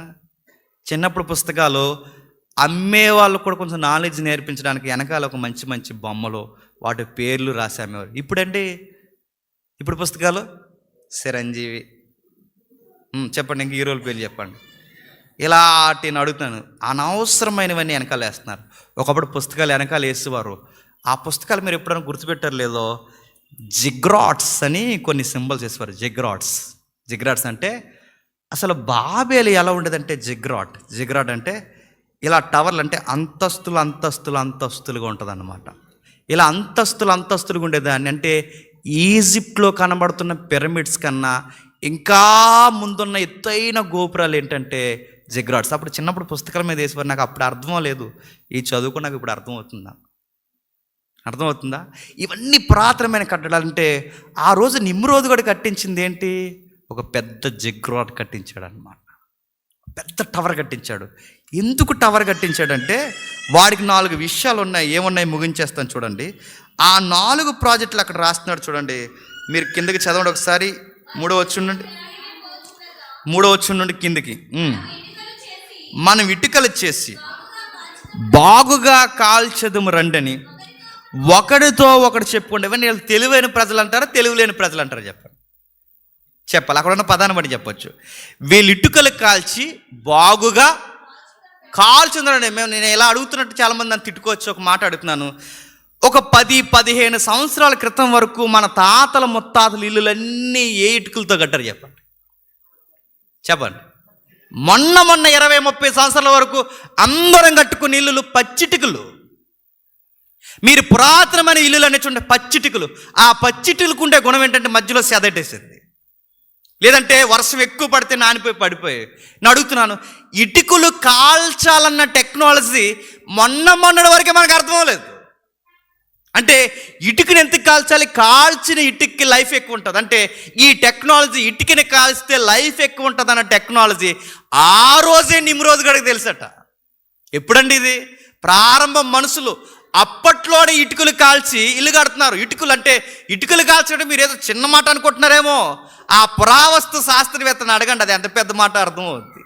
ఇటుకలు కాల్చి పెద్ద పెద్ద గోపురం, అంటే స్ట్రాంగ్గా బిల్డింగ్ స్ట్రాంగ్ ఉండాలి, పడకూడదు. అందుకే ఇటుకలు కాల్చుదాం అన్నారు. కాల్చిన ఇటుకలు లైఫ్ ఎక్కువ ఉంటుంది, కాల్చిన ఇటుక్కి లైఫ్ తక్కువ ఉంటుంది. అందుకే వాళ్ళకి కాల్చి కడుతున్నారు. నేను చదువుతాను, మీరు చూడండి, టైం లేదు, నేను చదువుతాను చూడండి. మరియు వారు మనము భూమి అంతటా చెదిరిపోకుండా ఒక పట్టణమును, ఆకాశ శిఖరమును అంటూ శిఖరము గల ఒక గోపురమును కట్టుకొని పేరు సంపాదించుకుందాము రండని ఒకడితో ఒకడు మాట్లాడుకునగా యెహోవా నరుల కుమారులు, ఆ సబ్జెక్ట్ వేరు వదిలేయండి, యెహోవా నరుల కుమారులు కట్టిన కట్టడమును గోపురమును చూద్దామని యెహోవా రావాలనుకున్నాడంట. మీకు అర్థమవుతుందా? ఈ 4 ప్రాజెక్టులు స్టార్ట్ చేసేట. ఆ 4 ప్రాజెక్టులు ఏంటంటే, ఇక మళ్ళీ మనం ఎక్కడ చెదిరిపోకూడదు, అందరం చెదిరిపోకుండా ఒక దిక్కున ఉండాలి. ఇది ఫస్ట్ ప్రాజెక్ట్. అందరం ఒక దిక్కునే ఉండాలంటే టౌన్ ఉండాలి. టౌన్, గోపురం కాదు, టౌన్. అక్కడ ఉంది చూడండి. రెండో ప్రాజెక్ట్ ఏంటి చెప్పండి? పట్నం కట్టాలి. మూడో ప్రాజెక్ట్ ఏంటి చెప్పండి? గోపురం కట్టాలి. 4వ ప్రాజెక్ట్ ఏంటి చెప్పండి? చరిత్రలో మన పేరు ఉండిపోవాలి. అది ఒక మాట అడుగుతున్నాను చెప్పండి. అందరూ చెదిరిపోకుండా ఉండాలి, బాగానే ఉంది, అది దేవుడికి విరుద్ధమే. నెక్స్ట్, పేరు సంపాదించుకోవాలి, అది బాగానే ఉంది. ఇప్పుడు క్వశ్చన్ అడుగుతున్నాను చెప్పండి, పట్నంలో ఎవరు ఉండడానికండి? చెప్పాలి. పట్నంలో ఎవరు ఉండడానికి? పట్టణంలో ఎవరు ఉండడానికి కడతారు? ఎలుగుబంట్లు, సింహాలు ఉండడానికి కడతారా? మనుషులు ఉండడానికి కడతారు. పట్నంలో మనుషులు ఉండడానికి కడితే మరి గోపురం కడుతున్నారుగా, ఆకాశాన్ని అంటే గోపురం. మరి ఈ గోపురంలో ఎవరు ఉంటారని కడుతున్నారు? చెప్పాలి, లింక్ ఎత్తున్నాను మీకు. దేవుణ్ణి పెట్టేద్దామని కట్టారు. చాలామంది అనుకున్నారు ఈ గోపురం కట్టుకున్నది వీళ్ళు అపార్ట్మెంట్లా కట్టుకుని అందులో వీళ్ళు ఉండడానికి కట్టుకుంటున్నారు అనుకున్నారు. నో, అందులో వాళ్ళు ఉండడానికి కాదు. ఆ గోపురం ఎందుకు కడుతున్నారంటే పట్టణం అంతా వాళ్ళు ఉండడానికి, పట్టణం మధ్యలో దేవుడు ఉండడానికి దేవుడికి కట్టిన ఇల్లు, అదే జిగ్రాట్. బాబేల్ అంటే మరొక అర్థం ఉంది, ఏంటి చెప్పనా? దేవుడు వచ్చి నివాసం ఉండే ముఖద్వారం అంటది. అంటే దేవుడిని దించాలి. దేవుడిని ఎందుకు దించాలరా నిమ్రోద్ అంటే? ఎందుకు దించాలంటే వెట్రా, మనం అందరం ఇల్లులు కట్టుకున్నామా? మనం అందరం ఇల్లులు కట్టుకున్నాం. మన పంటలు బాగా పండితే మన పట్టణాలు బాగుంటాయి. మన పట్టణాలు బాగుండాలంటే మన పంటలు బాగా పండాలి, మన ఆరోగ్యాలు బాగుండాలి. ఇవన్నీ బాగుండాలి అంటే మన పంటలు పండి మన కొడుకులు పిల్లలతో మనం అంత తొలతూగుతూ ఉండాలంటే మనం దేవునితో కనెక్ట్ అయి ఉండాలి. మనం దేవునితో కనెక్ట్ అయి ఉండాలంటే దేవుడు ఎక్కడో పైనుండిపోయాడు కనుక రాలేకపోతున్నాడు కనుక చెప్పండి, ఓ టవర్ కడదాం, అలా వచ్చేస్తాడని. నీకు అర్థమైందా? నేను ఈ మాట అంటున్నాను లైవ్లో. ఎవడో ఒకటి ఏదో అంటాడు, తప్పదు.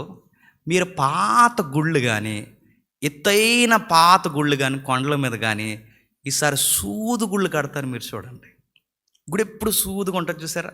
స్టేర్గా, అంటే ఇలా తఫాలు కడతారు. ఇలా కట్టినప్పుడు మీరు చూడండి, ప్రతి స్టేజ్కి ఒక ఒక ఒక ఒక అపార్ట్మెంట్ కట్టినట్టు కట్టి అలా కట్టుకుంటూ వెళ్తారు. అలా కట్టుకుంటూ ప్రతి దానికి ఒక ఫ్లోర్కి ఒక గుమ్మం పెడతారు, మీరు చూసారా? బాగా పైకి వెళ్ళి ఒక గుమ్మం ఉంటుంది చూసారా? నడుతున్నాను, గుమ్మం దేనికంటే అక్కడికి ఎవడ ఎక్కుతాడండి? ఎక్కడి నుంచి ఎవడ ఎక్కుతాడని కాదు, ఆ గుమ్మంలో నుంచి చెప్పండి ఆ డోర్ తీసుకుని దేవుడు ఆ అపార్ట్మెంట్ గుండా దిగి ఈ చుట్టూ ఉన్న పట్టణాల దగ్గరకు వచ్చి వీళ్ళ కిందకి ఆరతులు ధాన్యాగారాలు అన్నీ తెచ్చే సమయానికి ఇవన్నీ దేవుడు తీసుకుని మీ పంటలో మీరు బాగుండుగా కానీ దేవుడు దీవించి మళ్ళీ అలాగెక్కి ఆ తలుపు తీసుకుని అలా వెళ్ళిపోతాడని నమ్మకం. ఈ పాఠాలు నేర్పించింది ఎవడో తెలుసా? నిమ్రోద్. మీరు ఎప్పుడైనా మీరు చూడండి, ఏ గుడులైనా మీరు చూడండి, మెజారిటీ దేవుళ్ళ గుళ్ళు ఊరి మధ్యలో ఉంటాయి. మీరు చూడండి, మెజారిటీ గుళ్ళు గుడి పక్కనే రాజుగారిలో ఉంటుంది. ఎందుకంటే కనబడిన దేవుడు ఆయన అయితే కనబడే దేవుడు ఎవరు? రాజుగారు. అందుకే ఈ ఇద్దరు దేవుళ్ళ ఇల్లులు ఎక్కడ ఉంటాయి చెప్పండి? ఊరి మధ్యలో ఉంటాయి. మీరు చూడండి కావాలంటే. ఇవి కూడా ఎలా ఉంటాయంటే ఎత్తుగా ఉంటాయి. ఆ ఎత్తు గట్టి పైన ఒక గుమ్మం పెడతారు. ఈ గుమ్మాలు పెట్టి వీళ్ళ దేవుని దగ్గర తెచ్చి ట్రాన్సాక్షన్ అంటే నీకు మేము ఇది ఇస్తున్నాం, నువ్వు అక్కడి నుంచి వచ్చి మాకేమిస్తావు చెప్పు. అర్థమవుతుందా? నీ దగ్గరికి ఇదిగో పండిన పంట తెస్తున్నాం, మా పిల్లల్ని తెస్తున్నాం, మా కష్టార్జితం చేస్తున్నాం, మా జీతాలు తెస్తున్నాం, అన్నీ తెస్తున్నాం, తెచ్చి నీకు ఇస్తున్నాం, దిగొచ్చి మాకేమిస్తావు చెప్పు. ఇంకో మాట చెప్పనా? అందరు కడత కట్టారండి కొండల మీద, ఎక్కడో ఎత్తైన గృహాల మీద, ఎక్కడో ఎత్తైన కట్టడాలు కట్టారు. వాళ్ళకి అలా ఫిలాసఫీ అది ప్రపంచంలోకి వచ్చింది. మీరు అనుకోవచ్చు మన ఇండియా వరకు పక్క దేశాలకు వచ్చిందని. వచ్చింది ఎందుకంటే అందరం బాగా వినండి, బాబేలు గోపురం దగ్గర ఒకే ఒక్క బాస్ ఉండేది. ఒకే ఒక్క బాస్ ఉంటే దేవుడు ఏం చేశాడు? దిగాడు. వీళ్ళ పనికి మాలేసాలు దేవుడికి నచ్చలేదు. ఎందుకంటే భూమి అందంతటా నింపాలని దేవుని చిత్తం. ఈడేమన్నాడు? భూమి అందంతటా ఎక్కడికి వెళ్ళొద్దు, ఒక దిక్కున ఉంది, పట్టణం కట్టుకుని గోపురం కట్టుకుందా అన్నాడు. ఇది దేవునికి ఇష్టమా? కాదు. రెండోది ఏం చేశాడంటే దేవుడికి ఇల్లు కట్టాడు వీడు, బాబేలు గోపురం. అది రెండవది. మూడోది ఏంటి చెప్పనా? వీళ్ళ సొంతంగా పేర్లు సంపాదించుకోవడం. ఈ దేవుడికి ఎప్పుడైతే నచ్చలేదో, ఈ నచ్చని విషయాల్లో మీరు గమనించండి, దేవుడు సీరియస్ సైడ్ దిగిపోయాడు. ఒక్క భాష మాట్లాడుకున్న వాళ్ళని ఒకేసారి చెదరగొట్టేసరికి మొత్తం తారుమారు భాషలు అయిపోయినాయి. భాషలు ఎలా వచ్చాయంటే మీకు బయట ఎక్కడా మీకు ఆన్సర్ దొరకదు, కానీ బైబిల్లో దొరుకుతుంది. భాషలు ఎలా వచ్చాయంటే మెస్సపోతోమియా నుంచి మనుషులు చెదిరిపోయారు. ఎలా చెదిరిపోయారు? ఒక కన్స్ట్రక్షన్ ఫీల్డ్లో ఉన్నప్పుడు ఏదో జరిగింది తారుమారు, దాన్ని బాబేలు అని కూడా అంటారు. ఆ తారుమారు జరిగినప్పుడు మనసు ఏం తారుమారు జరిగింది? ఎవడ భాష ఆడికి అర్థం అవ్వకుండా అయిపోయింది. ఒకే భాష మాట్లాడుకునేవారు మాట్లాడకుండా అయిపోయారు. ఎలా అయిపోయారంటే ఎర్రి మాటలు వచ్చేసినాయి అనమాట. ఆ ఎర్రి ఇప్పుడు లాంగ్వేజ్లు మీకు అర్థమవుతుందో లేదో. అప్పుడు దగ్గర ఎల్రా అంటే అవతల అన్నాడు క్యావో అన్నాడట. క్యావో అంటే ఇంకంతే, ఇక ఏటి ఇలాగైపోయాడని. అవతల మనం ఇలా రా అంటే అవతలోడు ఇతరాయే అన్నాడట. అంతే. ఈ ఎదరాయగాళ్ళు అందరూ ఒక దిక్కు వెళ్ళిపోయారు, ఇలా రాని వాళ్ళు అందరూ ఒక దిక్కు వెళ్ళిపోయారు, ఈడి భాష అర్థం కాని వాళ్ళు అందరూ ఆడిపక్క పోయారు, ఆడి భాష అర్థం ఇలా చెదిరిపోయి ప్రపంచ దేశాల్లోకి జనాభా వచ్చేది. కానీ విషయం ఏంటి చెప్పిన? భాషలు అర్థం అవ్వలేదు కానీ చెదిరిపోయారు. కానీ మూలమంతా అక్కడి నుంచేగా వచ్చాం. ఈ చెదిరిపోయిన వాళ్ళందరూ చెదిరిపోయిన వీళ్ళ మోటో మారలేదు. ఆ మోటో ఏంటి చెప్పిన? గోపురాలు కట్టే మోటో. ఆ మాట అర్థమైందా? అంటే ఇవన్నీ ఎక్కడ నేర్చుకున్నారు పితరులు అంటే ఆ మెసొపొతేమియాలోనే నేర్చుకున్నారు. ఆ నేర్చుకున్నవి ఎక్కడికి పోలేదు.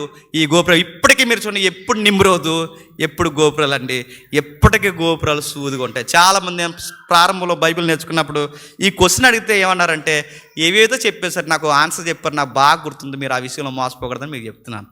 వాళ్ళు ఏం చెప్పారంటే అందులో వాళ్ళు ఉందామనుకున్నారు, అలా కట్టుకుంటూ పైకి వెళ్ళిపోతున్నారు. అలా కట్టుకుంటూ పైకి వెళ్ళిపోతే పైకి వెళ్ళే కొద్ది ఏముండదు? ఆక్సిజన్ ఉండదు. అందుకే దేవుడు తెలుసు కనుక తింగర పనులు చేస్తున్నారు ఎదవలని చెప్పి దేవుడి కిందకి వచ్చి ఏం చేశాడట? ఆక్సిజన్ అందరదా నాకు చెప్తే ఆక్సిజన్ అనే సబ్జెక్ట్ వాళ్ళకి అందదు కనుక, అర్థం అవుతుంది కనుక దేవుడు ఏం చేశాడట? చెదరగొట్ట. అలా ఉందండి. ఒకవేళ నిజంగానే పైకి వెళ్ళే కొద్ది ఆక్సిజన్ అందదంటే మరి బుర్జ్ ఖలీఫాలో కూడా అందకూడదు. మీకు అర్థమవుతుందో లేదో? బుర్జ్ ఖలీఫా ర్యాకెట్లు వేసుకుపోతున్నారు, ఎక్కడో ఆ పారాసైట్ మీద దూకుతున్నారు. నేను అడుగుతున్నాను, ఆక్సిజన్ అనే సబ్జెక్ట్ కాదు వీళ్ళు చేసిన ఒక ఫీల్ ఉంది వాళ్ళకి ఒక సబ్జెక్ట్ ఉంది, వాళ్ళకి ఒక మోటో ఉంది. ఆ మోటో ఏంటో తెలుసా? దేవుణ్ణే జేబులు ఎట్టుకుందాం అనుకున్నారు. అది తప్పు దేవుడి ఎదుట. ఆ దేవుడికి ఒక ఇల్లు కట్టేద్దాం ఎత్తుగా, ఆ ఇంట్లోంచి అలా దిగిపోయి మన పట్టణంలోకి వచ్చి మనం దీవించేస్తారు. అందుకే మన పట్టణాలు కడదాం, ఊరి మధ్యలో గోపురం కడదాం, ఈ వెనకాలే దేవుడు మన దగ్గరికి వస్తే పేరు సంపాదించుకుందాం. ఇప్పుడు అడుగుతున్నా, ఇప్పుడు కూడా దేవుని దగ్గరికి ఎలా వస్తున్నారు చెప్పండి? ముగించేస్తాను. ఇంకా ఎక్కడికి చెదిరిపోకూడదు. మన జీవితం పొయ్యి కాడ ఆకుమడిలా ఉండాలి. మీకు అర్థమవుతుందా? ఎక్కడికి వెళ్ళకూడదు. రెండోది చెప్పనా, మనం పట్టణంలోనే మనకంటూ ఒక సమతుల్యమైన ఒక ఇల్లు ఉండాలి మనకి. మూడోది ఏంటి చెప్పనా, ఆ దేవుణ్ణి మన దగ్గర పెట్టుకోవాలి, లేదా ఆ దేవుని దగ్గర మనం వెళ్ళాలి. వెళ్ళినప్పుడల్లా ఏదో ఒక ట్రాన్సాక్షన్, అంటే కైగిలిందో మిగిలిందో ఏదో ఒకటి పట్టుకెళ్ళి ఆయనకి ఇస్తాం. మరి ఇస్తున్నాం, మరే మర్చిపోక. మన సండే కూడా ఇచ్చాం, మర్చిపోక. మరి ఈ నెలలో 23 అంతా ఇచ్చాం ప్రభా, మరి 24లో కూడా అడిగెడుతున్నాం అనగానే ఆయన తీసుకుంటారు లేదు, కానీ మధ్యలో ఆయన తీసుకుని దేవుడిని కుటుంబాన్ని సమృద్ధిగా దీవించును గాక అనగానే గొర్రె పిల్లలాగా మనం ఆమేన్ అనేసి వచ్చేస్తాము. నేను ఇవ్వద్దని అంటలేదు, కానీ ఈ మోటోతో ఇవ్వకండి. ఇది బాబేలు గోపురం వాతావరణం. నేను అలా చెప్తున్నాను, మీరిస్తే దేవుడు మీకు ఏదో ఇస్తాడనుకునే ఈ ఫిలాసఫీ ఎక్కడిది చెప్పండి? నిమ్రాద్ గారిది. ఈరోజు మెజారిటీ చర్చిలు, మెజారిటీ దేవాలయాలు, మెజారిటీ భక్తులందరూ ఏ ఫీలింగ్తో దేవుని దగ్గరికి వెళ్తున్నారు చెప్పండి? ఇదే ఫీలింగ్. బాబేలు గోపురం దగ్గర ఏదైతే చేశారో మళ్ళీ అదే చేస్తున్నారు. ఇదిగో నీకు ఎంత ఇస్తున్నావు, మాకేమి ఇస్తావు, ఇదిగో మా బంగారులు ఎంత ఇస్తున్నావు, మా డబ్బులు ఎంత ఇస్తున్నావు. ఏం చేయడు ఎవ్వా. ఆయన నీకేమి ఇచ్చాడు? నీ జీవితం ఇచ్చాడు, నీకు ఆరోగ్యం ఇచ్చాడు, ఆయుష్నిచ్చాడు, బిడ్డలనిచ్చాడు. నీకు ఆయనకి అడ్డొస్తున్నాయని తన ప్రియ సుతుడు ప్రాణాలు ఇచ్చాడు. ఇంకేమి ఇవ్వాలి నీకు చెప్పు? ఇంత చేసిన ఈ నెలలో ఏమిస్తావు, వచ్చి నెలలో ఏమి ఇవ్వాలయ్యా? జీవితం ఇచ్చాడు నీకు, కాలు చెయ్యి ఆడుతుంది, ఇంకేమి ఇవ్వాలి నీకు?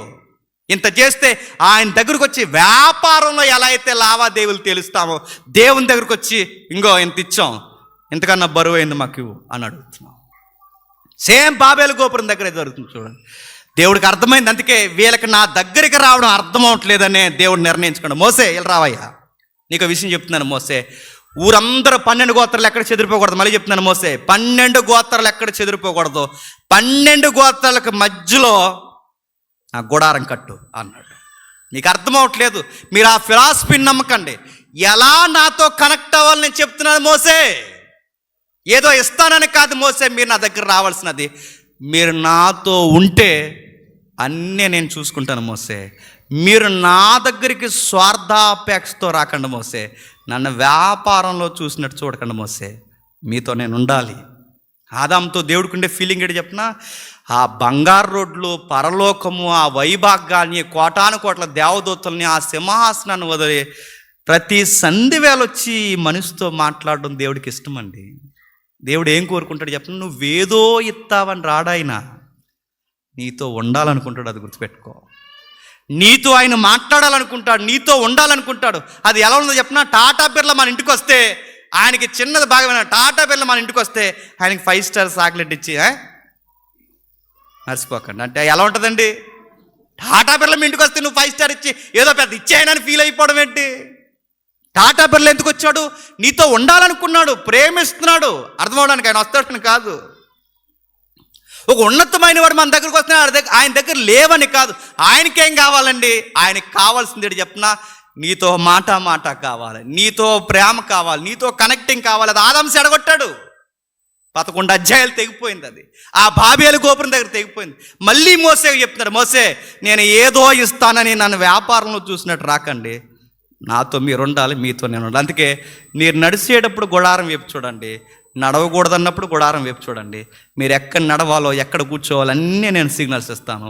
అరణ్యంలో 40 సంవత్సరాలు మీతో నేను నడుస్తాను. 40 రోజులు వద్దండి, 4 గంటల్లో తీసుకెళ్ళిపోవచ్చండి దేవుడు. ఎందుకో చెప్పనా? ఆయన కనెక్ట్ అవ్వాలి, ఆయన మీద ఆధారపడాలి, మన్నా తినాలి, నీళ్లు తాగాలి. అరణ్యంలో కూడా బంతులాగా ఈయన బతికించగలడు. జీవితం అరణ్యంలో కూడా ఏదైనా తోటలా ఉంటుంది అని ఈ లెసన్స్ అన్నీ వాళ్ళకి తెలియాలి. అది తెలియాలనే 4 గంటల్లో వెళ్ళిపోయి ఆ ఊరు 40 సంవత్సరాలు నడిపించాడు. 40 రోజుల్లో దగ్గరికి వెళ్ళిపోయే ఊరు రోజుకు 1 సంవత్సరం దగ్గర 40 సంవత్సరాలు. ఎందుకంటే ఆయన ఎక్స్పీరియన్స్తో చూడాలి. మోసే చూడగలిగా తప్ప ఎవడు చూడలేకపోయారండి.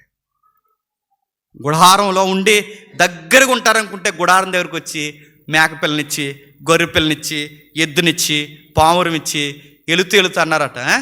ఇచ్చేసాం, మరి గొర్రెనిచ్చాం కదా, మొన్న మేకనిచ్చాం కదా, మరి మళ్ళీ ట్రాన్సాక్షన్లోకి వచ్చారండి. మళ్ళీ ఫీల్ అయ్యాడు. మళ్ళీ సొలొమోను మందిరం వచ్చింది. సొలొమోను మందిరం కడుతూ ఆ మాట అంటాడు, మీరు ఇంటికి వెళ్ళిన తర్వాత చదవండి. ఇదిగో ఈ మందిరము ద్వారా దేవుడు మనకు తోడుగా ఉంటాడు. తోడు అర్థమవుతుందా? తోడుగా ఉంటాడన్నారు. మళ్ళీ అక్కడికి వచ్చి ఏం చేశారంటే సొలొమోను ఏర్పరిచిన మందిరంలో మళ్ళీ బలులు నైవేద్యాలు అన్నీ ఇచ్చి, ఇదిగో ఇస్తున్నాం, మమ్మల్ని కాపాడు అన్నారు. వ్యాపారం చేసి పడేశారండి దేవుడు. అందుకే దేవుడు నిర్ణయించుకున్నాడు, ఇక ఎక్కడ కాదు, దేవుడు నిర్ణయించుకున్నది నేను మీతో ఉండాలనుకుంటున్నాను కనుక ఇక ఆ గోపురం ఈ గుడారం బాబేలు గోపురం కాదు, సరాసరి మీ మధ్యన ఉండాలనుకున్నాను. నీకు ఆ వచనం స్ట్రైక్ అవుతుందో లేదో కానీ ఈ సబ్జెక్ట్ చదివినప్పుడు నిజంగా గుండె ఒక్కసారి జల్లు అంటుందండి. చదువు ఒకసారి యోహాను సువార్త, ముగించుకుందాం. యోహాను సువార్త మొదటి అధ్యాయం, యోహాను సువార్త మొదటి అధ్యాయం, యోహాను సువార్త మొదటి అధ్యాయం 14 వచనం చూడండి. కృపా సత్య సంపూర్ణుడుగా మన మధ్య నివసించడం. మీకు అర్థమవుతుందా? మధ్య మధ్య మధ్య మళ్ళీ చెప్తున్నాను, మధ్య రెండవసారి మధ్యన, మళ్ళీ చెప్తున్నాను మూడవసారి మధ్యన. ఆయన ఎక్కడ ఉండాలనుకుంటున్నాడు చెప్పనా? మన మధ్యన ఉండాలనుకుంటున్నాడు. ఆయన ఎక్కడ ఉండాలనుకుంటున్నాడు? ఏదైనా తోటలో వాళ్ళతో ఉండాలనుకున్నాడు, ఇశ్రాయేలుతో ఉండాలనుకున్నాడు, ఆ ప్రజలతో ఉండాలనుకున్నాడు. మనకు ఉండడం రాలేదు, వ్యాపారంగానే చూసాం ఆయన. అందుకే ఇక గోపురాల్లో కాదు, సొలొమోను మందిరంలో కాదు, ఏదైనా తోట కాదు, బాబేలు గోపురం కాదు, ఇవేమీ కాదు, దైవమే మనతో ఉండడానికి వచ్చేసాడు. గుర్తుపెట్టుకోండి, వచ్చేయడమే కాదు, తలుపు నొద్ద నిలబడి ఇంకక్కడ ఇక్కడ కాదు, ఈ లోపల ఉండాలనుకుంటున్నాను, తీస్తావా అన్నాడు. ఈ పదం ప్రకటన గ్రంథంలో ఉంటుందండి. హృదయం అంటే చాలామంది ఏమన్నంటే ఆయన తలుపు నద్ద నిలబడి తడుతున్నంటే కొంతమంది హృదయం అన్నారు. కాదు, సందర్భానుసారంగా వెళ్ళిపోతే ఆయన ఉండాలనుకుంటుంది ఎక్కడ చెప్పినా సంఘాల వెలుపులు నిలబడి తలుపు తడుతున్నాడట. సంఘం వెలుపులు ఉండిపోయాడు. ఏడుపొచ్చే మాట, సంఘం వెలుపులు ఎందుకు ఉండిపోయాడంటే సంఘం లోపలంతా ఏం జరుగుతుంది చెప్పండి? వ్యాపారం జరుగుతుందండి. ఆ దేవుడి పేరు మీద వ్యాపారం జరుగుతుంది. ఇదిగో దేవానికి ఇది ఇస్తున్నాం, మాకేమిస్తామని వ్యాపారం జరుగుతుంది. అందుకే ఈరోజు దేవుడు ఎక్కడున్నాడంటే సంఘాల వెలుపులు ఉండి తలుపు జరుగుతుంది. ఎందుకంటే ఆయనకి తలుపు తీయరు, లోపల చాలా వ్యాపారాలు జరుగుతున్నాయి. ఆయన లోపలికి రానివ్వరు. ఆయన లోపలికి వస్తే ఆయన కొరడా తీసుకొడతాడు, అలా చెయ్యొద్దు అంటాడు. బయట అంతా ఏముందంటే బయట ఆయన కూర్చోబెట్టారు, లోపలంతా ఇలా కూర్చున్నారు. వ్యాపార లావాదేవీలతో మధ్యవర్తులు అందరూ బాగా లబ్ధి పొందుతున్నారు. మళ్ళీ తిరిగి భక్తి ఎక్కడికి వచ్చింది చెప్పండి? బాబేలు గోపురం దగ్గర. ఇప్పుడు మీరు చూడండి, ఈ వ్యూ మీకు అర్థమైతే చర్చిలకు వెళుతున్న వారిని, గుడులకి గోపురాలకు వెళుతున్న వారిని, మసీదులకు వెళుతున్న వారిని, అందరు భక్తుల్ని మీరు చూడండి. దేవుడి దగ్గరికి ఎందుకు వెళ్తున్నవారు అంటే మరి ఆయనకి ఇది ఎత్తున్నాం, దీన్ని బట్టి మాకు ఏదో ఒకటి కమిట్మెంట్లు కూడా చూసారు ఎలా ఉంటాయో. ప్రభువా ఈ 2024లో మేము అనుకున్నది జరిగిపోతే చెప్పండి మా తల ఇచ్చేస్తాం ప్రభువా అన్నారట. ఏమి ఇచ్చేస్తారండి? తల అంటే ఇది కాదు చెప్పండి, ఇది సుండ్రు జుట్టు, ఇది ఇచ్చేస్తాం ప్రభువా నువ్వు అనుకున్నది జరిగిపోయిందంటే ప్రభువా ఇదిగో చెప్తున్నాం ప్రభువా మా మొదటి జీతం నీకు నేను అడుగుతున్నానండి, ఇవ్వద్దని. నేను దేవుడికి ఇవ్వద్దన్న పాయింట్ చెప్పలేదు. చాలామంది అపార్థం చేసుకుంటున్నారు. ఎందుకంటే మొన్న మధ్య నామే పడిపోయారు, జేమ్స్ ఏమి ఇవ్వద్దు అంటాడు. ఇవ్వద్దని కాదు, ఈ ఉద్దేశంతో ఇవ్వద్దని చెప్తున్నాను నేను. ఈ ఉద్దేశాలతో ఇవ్వకండి. ఈ ఉద్దేశాలతో అంటే దేవుడు అది ఇస్తే నీకేదో చేస్తాడన్న ఉద్దేశంతో ఇవ్వకు. మరి ఏ ఉద్దేశంతో ఇవ్వాలి? నీ దేవుడు నీ తండ్రి అయ్యా, నీ తండ్రి కార్యం కొరకు ఏదన్నా ఇవ్వు తప్ప అది ఇస్తే నాకేదో ఇస్తాడని అన్నావంటే నువ్వు దేవునితో ఏం చేస్తున్నావు తెలుసా? వ్యాపారం చేస్తున్నావు. అందుకే ఇది ఇచ్చాం, అది ఇచ్చాం, ఏదో ఇచ్చాం, దేవుడు మాకేమి ఇస్తాను ఊహించుకోకండి. ఒకవేళ అలాంటి బోధలు కనుక మీకు వినబడ్డాయో అని చెప్తున్నాను, మీతో వ్యాపారం చేసే వాళ్ళు ఎక్కువయ్యారని మర్చిపోకండి. ఎంత అడ్వర్టైజ్మెంట్లు కదండి. ఇప్పుడు ఇలా మైక్ ఇస్తున్నారు, చెప్పండి ఈ టెంపుల్కి వచ్చిన తర్వాత మీకు ఏం జరిగింది చెప్పండి అంటే, ఈ టెంపుల్కి వచ్చిన తర్వాత మన వరకు పాకలో ఉండేవాళ్ళం అండి, ఇప్పుడు చెప్పండి దేవుని దయలో మేము మొక్కుబడి పెట్టుకున్నామండి, ఇప్పుడు ఒక 1 ఫ్లోర్ ఇల్లు కట్టేసామండి. అంత వ్యాపారం. మనం అలాంటివి ఏం చెప్పం. ఇక్కడికి వచ్చిన తర్వాత మీకు ఏం జరిగింది చెప్పండి. ఈ చర్చకు వచ్చిన తర్వాత మీకు ఏం జరిగిందంటే, దేవుని దయ వల్ల ఏంటండి, మీ చర్చకు వచ్చిన తర్వాత మాకెందుకో కానీ కిడ్నీలో రాళ్ళు పోయాయి అన్న. పోతే పోతాం, మరి రాళ్ళే పోతాయి. అడుగుతుంది అంతా వ్యాపారం చూసారా అంటే, ఈ చర్చకు వస్తేనే ఎందుకు తగ్గిపోతున్నాయి? ఓ గోపురం కట్టారు కనుక. అర్థమవుతుందా? అదో గోపురం, బాబేలు గోపురం. ఆ గోపురంలోకి వెళ్తే అన్నీ పోతాయి. అందుకే అక్కడ ఆ గోపురంలో ఎవరు ఉంటారయ్య అంటే, దేవుడు ఉంటాడన్న ఒక ఫీలింగ్. నేను మరలా చెప్తున్నాను, దేవుడికి మీ ఇచ్చేవి కదా నీకు కావాల్సింది. ఇచ్చే నువ్వు కావాలి, గుర్తుపెట్టుకో. నువ్వు కావాలి, ఆయనతో మాట్లాడు. మొక్కల్లే, దేవా నేను నీతో ఉండాలనుకుంటున్నాను, నువ్వు నాతో ఉండు. నాతో ఉంటే దేవుడు అన్నాడు, నా రాజ్యాన్ని నీతిని ఎదిగితే నువ్వేం అడగాల్సిన అవసరం లేదు. నీ చింత యావత్తు నా మీదే, నేను అన్నానని నమ్మే అలా ఉండిపో, నీకు సమస్తము సమకూర్చి జరిగిస్తా. ఇది జరిగినా జరగకపోయినా నాతో ఉండు. ఈ యుగంలో జరగకపోయినా రాబోతున్న యుగంలో శాశ్వతమైన నిత్య జీవం ఇస్తాను, నన్ను నమ్మవయ్యా అన్నాడు. ఇది అర్థమవుతుందండి మనకి. ఎప్పుడు చర్చకు వచ్చినా మనం ఏదో ఒకటి ఎక్స్పెక్ట్ చేసి వస్తాం. ఆ ఎక్స్పెక్టేషన్ ఏడు చెప్పినా మాకు ఏం చేస్తాడండి అని. అందుకే చాలామంది నన్ను ప్రార్థన చేయమంటారు, ఏమని చేయాలి నాకు అర్థమవుతుంది. నాకు ఈ సబ్జెక్ట్ అంతా చెప్తే వాళ్ళకి అర్థమవుతుంది. అందుకే నేను ప్రార్థనలో ఈసారి ఎవరినైనా మీరు గమనించండి, ప్రార్థనలో మొట్టమొదటి వాడే పదం ఏడు చెప్పిన, తండ్రి వీళ్ళకి రక్షణ జ్ఞానం దయచేయి తండ్రి. అప్పుడు ప్రార్థన మొదలెడతాం. ఎందుకంటే అది చెప్పాలి, వీళ్ళకి జ్ఞానం దయచేయి తండ్రి. వీళ్ళు ఏదో అనుకుంటున్నారు, ఈ జ్ఞానము ఆత్మీయంగాను భౌతికంగాను వీళ్ళని దీవించు తండ్రి. మొట్టమొదట ఆత్మీయంగా వీళ్ళని స్థిరపరుస్తాను. ఎందుకంటే ఈ ఆత్మీయత మనకు అర్థమైంది అనుకోండి, మనకు రోగాలున్న పెద్ద ప్రాబ్లం ఉండదండి, మనకు డబ్బులు లేకపోయినా పెద్ద ప్రాబ్లం ఉండదండి.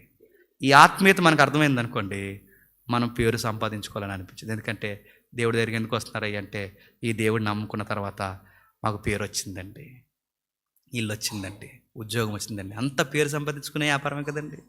ఈ దేవుడిని నమ్ముకున్న తర్వాత మాకు అన్నీ కలిసి వచ్చాయండి. అంటే సేమ్ బాబేలు గోపురం దగ్గర ఏం చెప్పారు చెప్పండి, పేరు సంపాదన. ఇప్పుడు దేవుడి దగ్గరికి ఎందుకు వస్తున్నారు చెప్పండి. ఇలాంటి సాక్ష్యాలు ఎప్పుడైనా పడవండి. ఈ దేవుడిని నమ్ముకున్న తర్వాత ఏంటోనండి గొడవలు ఎక్కువైపోతున్నాయండి, ఒక్కడ చెప్పడండి ఇలాంటి. కానీ బైబిల్ ఏం చెప్తుందో చెప్పనా, ఈ దేవుడిని నమ్ముకున్నాక మీ ఇంట్లో గొడవలు ఎక్కువైపోతాయి, గుర్తుపెట్టుకో.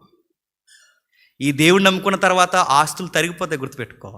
ఈ దేవుడిని నమ్ముకున్న తర్వాత సమస్యలు ఎక్కువైపోతాయి. ఎందుకంటే ఈ నమ్ముకున్నాక ఈయన అన్నాడు, నన్ను నమ్ముకున్నా గనక ఈ లోకానికి నువ్వు విరోధం అవుతావు. తండ్రి కొడుకులు గొడవలు వచ్చేస్తాయి, అత్త కొడుకులు గొడవలు వచ్చేస్తాయి, కుటుంబంలో గొడవలు వచ్చేస్తాయి. నా నామను బట్టి నిన్ను ద్వేషిస్తా. నేను ద్వేషించకుండా అందరూ సన్మానం చేసి నీ కుర్చీ చేస్తున్నారంటే సంథింగ్ రాంగ్, నీ భక్తులు ఏదో తేడా నడుస్తుంది, గుర్తుపెట్టు. ఇది అర్థమైతే ధన్యత. ఇది మచ్చుకు ఒక విషయమే మనం నేర్చుకున్నాం. ఎలాంటివి పుంకాలుగా 6 రోజులు నాన్ స్టాప్గా ఎన్నో విషయాలు వస్తాయి మీకు. నేషనల్ బైబిల్ సెమినార్లో రండి, మీకు వినండి. 6 రోజులు అక్కడ ఉండాలని మెంటల్గా ఫిక్స్ అవ్వండి. మీరు ఉదయం టిఫిన్ దగ్గర నుంచి నైట్ భోజనం వరకు. నైట్ నిద్రపోయే ముందు మీకు నిద్ర రాదంటే, నైట్ టైం మాకు నైట్ స్టడీస్ జరుగుతాయి. అందరం కుర్చీలు వేసి కూర్చుంటాం, ఒక మంచిగా ఒక మంట వేస్తాం, ఆ చుట్టూ కూర్చొని మీకు ఎన్ని క్వశ్చన్స్ అడుగుతారు అడగండి. అక్కడ ఎంత బ్యూటిఫుల్ సీన్స్ జరుగుతాయి. 24 hours 6 రోజులు ఏం జరుగుతుందంటే బైబులు దేవుడు 6 రోజుల తర్వాత మీరు ఇంటికి రండి. నేను మళ్ళీ చెప్తున్నాను, 7వ రోజు మీకు అనిపిస్తుంది ఇంకా ఉంటే బాగుండరా అనిపిస్తుంది. గతించిన సెమినార్లో వెళ్ళిపోతూ మాకు ఇంటికి వెళ్ళాలనిపించట్లేదని అన్నారు. ఎందుకంటే ఆ దేవుడితో 6 రోజులు అంత ఆత్మీయంగా మనం దగ్గర అయిపోయినప్పుడు మళ్ళీ మనకి ఈ లోకంలోకి రావాలని అనిపిస్తుంది. ఆ బ్యూటీ మీకు కావాలా, రండి. మీ డబ్బులు మాకొద్దు, మీ కష్టం మాకొద్దు, మీరు రావడమే మాకు కావాలి. రండి, మా కష్టాన్ని మా నష్టాలన్నీ మేము భరిస్తూ మీకు చేస్తాం. మీకు బైబిల్లో యవనస్తుల్ని, కుటుంబాలని, సేవకుల్ని, సంఘాలని, వ్యక్తిగత జీవితాన్ని ఏ విధంగా వాక్యంతో కౌన్సిల్ చేయాలో 6 రోజులు జరుగుద్ది. 6వ రోజు నుంచి 7వ రోజుని మళ్ళీ చెప్తాను, ఒక నూతన సృష్టిగా మీ ఇంటికి వెళ్తాం. దయచేసి మిస్ చేయకండి, అందరూ రండి. ఇలాంటి లోతైన సంగతులు ఎన్నో ఉన్నాయి, దయచేసి నేర్చుకోండి. సరే, ప్రార్థన చేసుకుంటాం.